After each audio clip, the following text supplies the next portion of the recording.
This is Golf News, kicking back the chat show all about the beautiful game, and I've got to say, it does feel extra beautiful this morning. I'm Imran, and I'm joined by my guests Matt, Shamsir, and Sahil. Okay, let's quickly get you up to date with what else has been going on before we talk about yesterday's football. Frank de Boer has left his job as manager of the Netherlands after that shock defeat against the Czech Republic in the last 16. I don't think any of us are too surprised about that. Juventus have entered the race to sign Arsenal midfielder Granit Xhaka. The Switzerland captain was really good against France the other night. And Aston Villa are hoping to tie down Jack Grealish to a new £150,000 a week contract following interest from Premier League champions Manchester City in the England midfielder. And it's with England that we've got to start. Look, guys, this is massive. This could be the spark that takes us all the way. We've finally beaten Germany in a knockout competition. We hadn't done that since the 1966 World Cup final. It's been 55 years. Pain and misery all the way since then. Every time we play them in a knockout, I remember Italian 90 so clearly, Euro 96. I mean, it feels like that was just yesterday. And the entire nation was dreading penalties again yesterday, and it looked like it was going to go that way until Sterling scored. What did you think of that?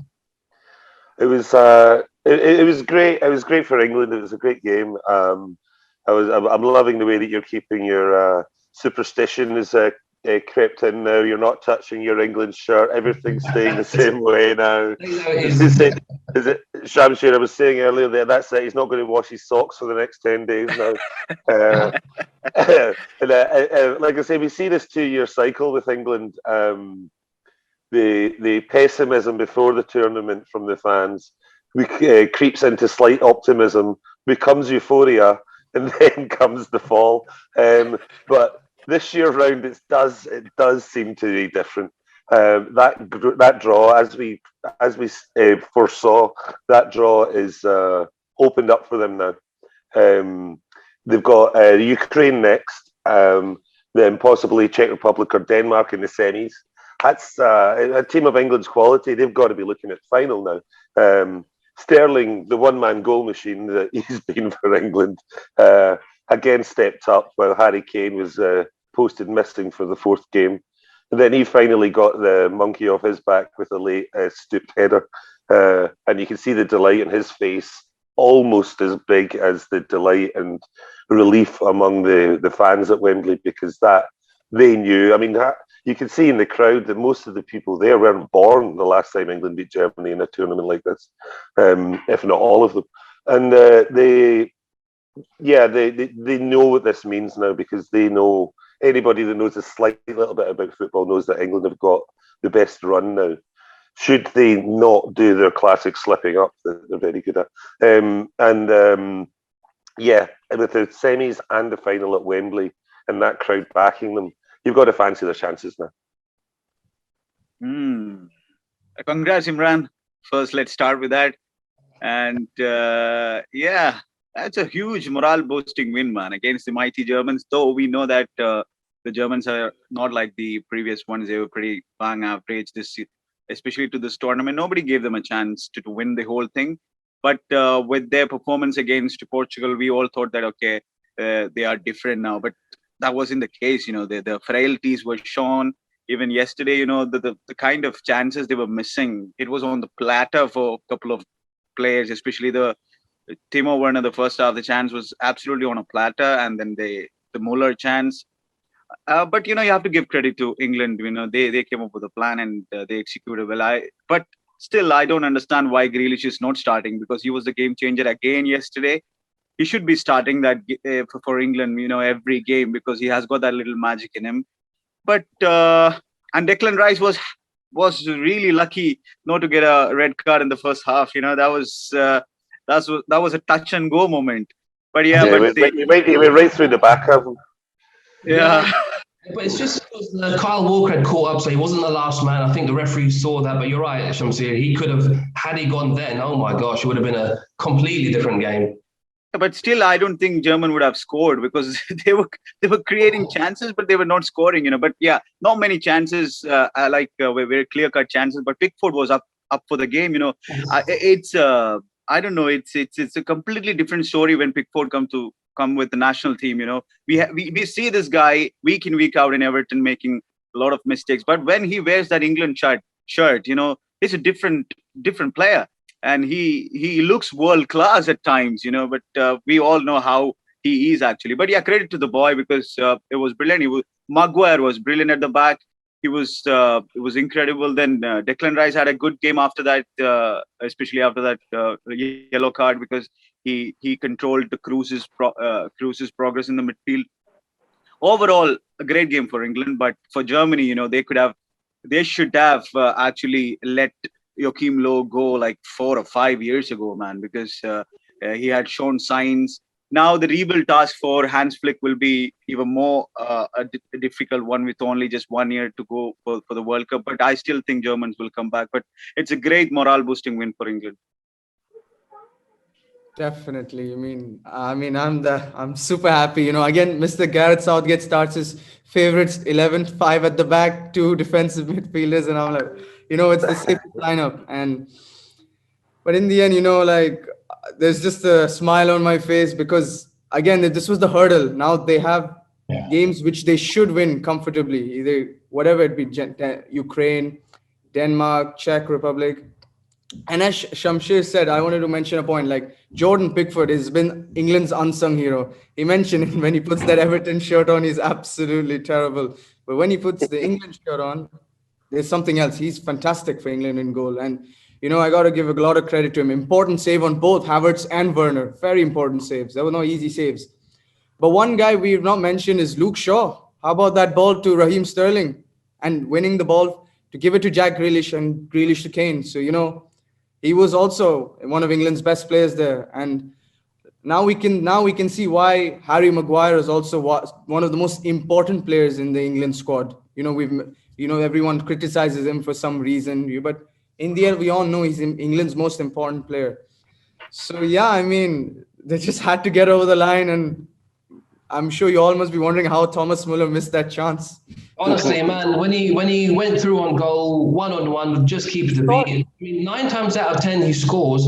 He put it wide, and I think that was the big moment of the game, because if that had gone in, our heads would have dropped, I'm pretty sure, and I think they would have probably gone on to do what they always do to us, which is beat us. It would have been, I'm pretty sure, another painful defeat. But then, Harry Kane finally arrived in the tournament, put the seal on the win, and that was that. And to hear Wembley in full voice, to see all the fans, all the scenes, tears of joy from everybody there. It was more than anything else. It was just relief, to finally get that win over them in a knockout tournament. Progress to the quarterfinals, and there's a real chance now to go all the way. Like Matt was saying, this is with the fixtures coming up now. But overall, it was another really solid performance, wasn't it? That's 4 clean sheets now. Yeah, as you said, I think that one of the key factors in the Muller thing there was, he showed he still had the pace to break through, break clear, and the one thing for me that really put him off was the crowd had just found its voice again. They were really quiet before the Sterling goal. And you could hear the shouts from the players like it was a COVID empty stadium, like we've been used to hearing.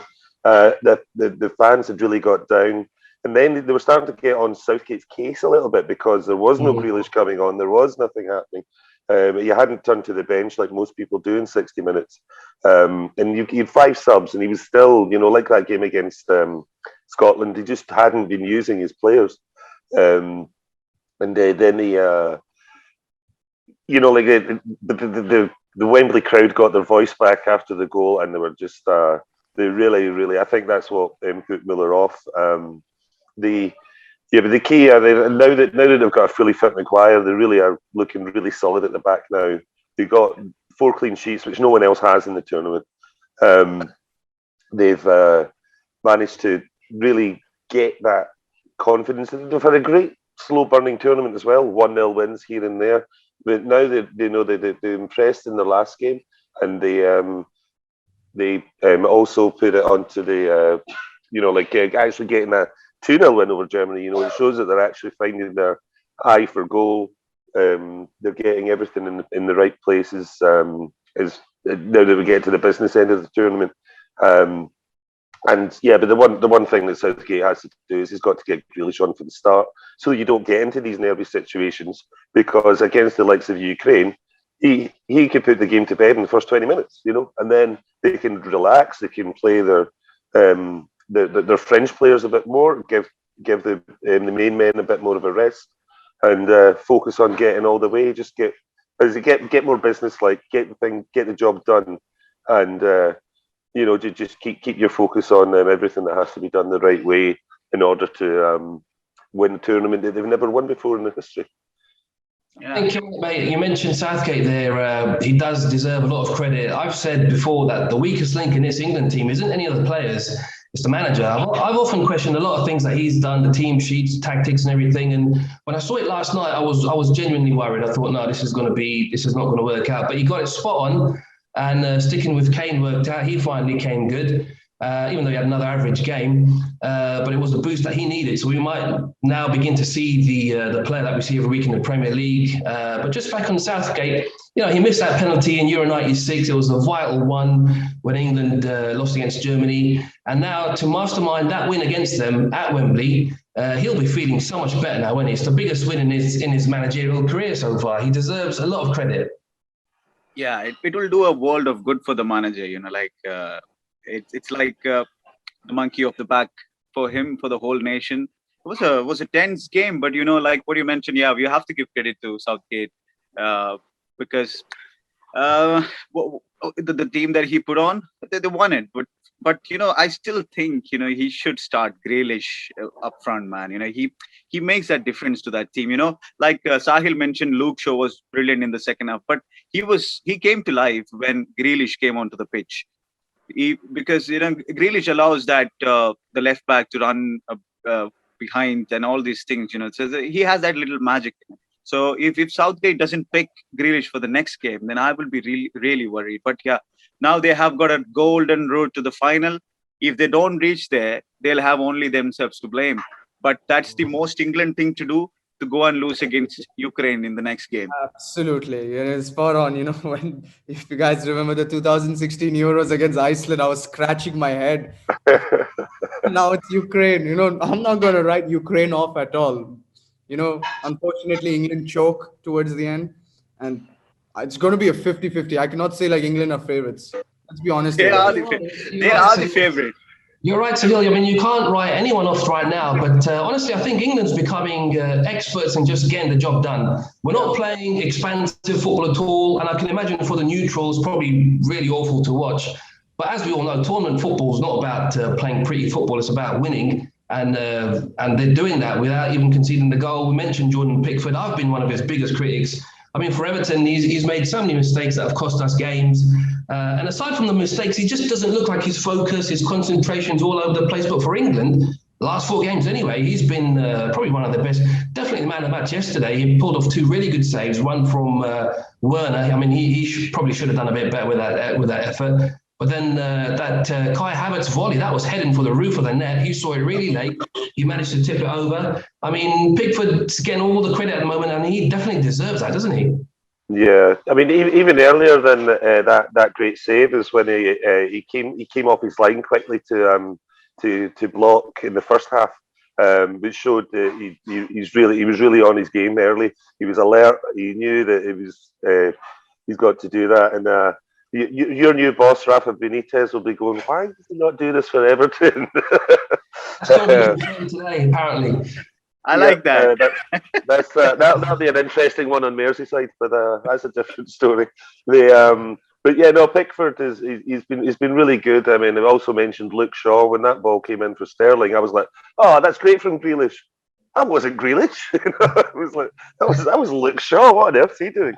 Having a good game for once.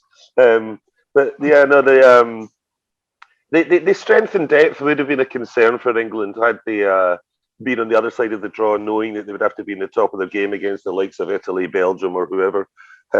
But the team that they've got there, if they can steer clear of injuries or COVID crisis, they will. That 11 will beat Ukraine, they'll beat Denmark, they'll beat Czech Republic, no problem. And I think that they've pretty much already booked their place in the final. That will come back to haunt me. No, no, no, And no. Don't say um, stuff like that. and they're now the favourites with the bookies to win the whole tournament. So that shows you how much that side of the draw has impacted the how people regard the progress. Yeah, it's refreshing to see an English goalkeeper doing well for the country, right? Because we don't usually see that. So we have to give credit to Jordan Pickford. But apart from that, I have to mention one boy from Germany who had a great game. It was Kai Havertz, the Chelsea player. He was brilliant. He was the only one who could chin up and head up and leave back to Germany because he gave it all. The two passes, one for Timo Werner and one for Muller, both could have won the game for them. And his shot himself, it was absolutely incredible volley. It was only for Pickford to take a world-class save. So I think only Hans Flick, when he takes over that job, he can build the team around Kai Havertz. Yeah, he's got plenty of good youngsters there to get them going again. Like we've mentioned, they hadn't been that good during the tournament. Not much was expected from them either. But Joachim Low leaves on a bit of a low. So let's move on to the other game of yesterday. Imran, we had in our preview, we had predicted this anyway, because Joachim Low would be the hero and villain, and he turned out to be the villain because it was simply not good enough. Yeah. Did you see at the end of the game, actually, right at full time, Muller went over to Low and he said, "I'm sorry." He could actually literally said, and Low shook everybody's hands. It's quite sad, actually. He went past, assistant managers, some of the players, the coaches, the technical staff, everybody, maybe 5 or 6 people after he shook Southgate's hand. He done all that and he just quietly walked away to the tunnel. So, well, that's the end of Low. He's been good for Germany, but they're going to have to rebuild. He's done his job. He's won the World Cup. He's done his job. Yeah, he has. Absolutely right. I think you're bang on when you said that he definitely he'll have a place of legacy. He deserves a statue, all that jazz. But maybe he just hung on to the job too long. He did offer to resign when they didn't make it to the last World Cup. And the German FA said, "No, we want you to continue." Sorry, not after they got the early exit from the World Cup. That's what it was. Yeah. And he offered to resign, and then they said, "No, we want you to continue." I think maybe they should have had a different decision back then and given someone else an opportunity. If you look at, you could have been a whole different story had Klopp got the job back then, and then the whole of European football would have a different landscape right now. And just one final word on Pickford was that he was really, really good at club football last season because he was Man City's man of the match for that injury he did on Virgil van Dijk. But that's wishing Virgil a speedy recovery as well. He's apparently match fit again, so he'll be ready to start the new season. One more thing, one more thing, now Joachim Low is available, so Tottenham Hotspur can look for their 150th manager appointment maybe in summer. In the past 10 years. I still think they're waiting for Belgium to win it or get knocked out. I think Martinez. I've got a feeling he knows the Premier League. Probably. Anyway, England go marching on. There was another game last night. Ukraine reached the quarterfinals thanks to a late winner in extra time against Sweden. Zinchenko had smashed Ukraine in front, but then a deflected Forsberg shot put Sweden back on level terms. He was unlucky last night. He hit the post, he hit the crossbar. Sweden had Danielson sent off. And then in extra time, Dovbyk headed in from close range. It was 121st minute. By then, we were all just waiting for penalties, weren't we? It's quite disappointing in the end. Yeah, we were all settling down, getting the kettle on, ready for a nice dramatic penalty shootout, and then boom, you turn around and you're like, oh, it's all over. It was almost like a golden goal because it was almost the last kick of the ball. Again, it was a thrilling match. As you said, Forsberg's unlucky. He'd been hitting great form in the past couple of games as well. On another day, he would be England versus Sweden, just with the ball broke a little bit differently. But Zinchenko was he's really, really matured over the past year, and he really showed his class on the international level, which he hasn't done really to date. He's shone for Man City, but he's not actually let the international stage alight. But that goal, brilliant goal, and he's not known for scoring that many goals. And then he put the assist on for the second goal as well, the vital one. And that'll be very interesting going into the England match, because if there's one boy in that team that knows how England play, it's Zinchenko, because he faces all these guys every week. And he's obviously Sterling, Foden, if he plays, two of his teammates are there. Walker and Stones at the back, and possibly two new teammates in Harry Kane and Jack Grealish. The manager will be getting lots of notes of Zinchenko as to how we're going about this game against the English, and I think that they're probably the team more likely to give England a tough game than Sweden, because Sweden are they're like an England team B in the way they play. They're very similar in their styles, whereas Ukraine is a bit more of an unknown, and a lot of these guys they won't know as much about. The guys will be desperately doing their homework on a lot of these Ukrainian boys, and I think it looked like it was going to penalties, but maybe on the night, an overall performance, Ukraine just about deserved that win without penalty shootout. But then that's just my opinion. As I said, the woodwork came to their rescue a couple of times, and on another day, Sweden may have won it. But it's going to be a tasty one. Quite looking forward to this England-Ukraine game, because we just don't know what's going to happen. You know, it's not like it's going to be if they were facing Italy, we could know what we're in store for. But if we're coming up against Ukraine, it could be 5-0, it could be 2-0 Ukraine. You don't know, so it's crazy. Oh, and by the way, I predicted 2-0 England. Just get that out there. Yeah, spot on. Yeah, it was a great open game, but it clearly lacked quality. That was seen. Yes, Forsberg hit the woodwork a couple of times, but the quality was not there, man. The game was brutal at times. A lot of fouls, a lot of injuries. It wasn't a great watch, but as well. Yeah, but there is a fun fact. Ukraine got qualified only because Sweden scored that last-minute goal against Poland.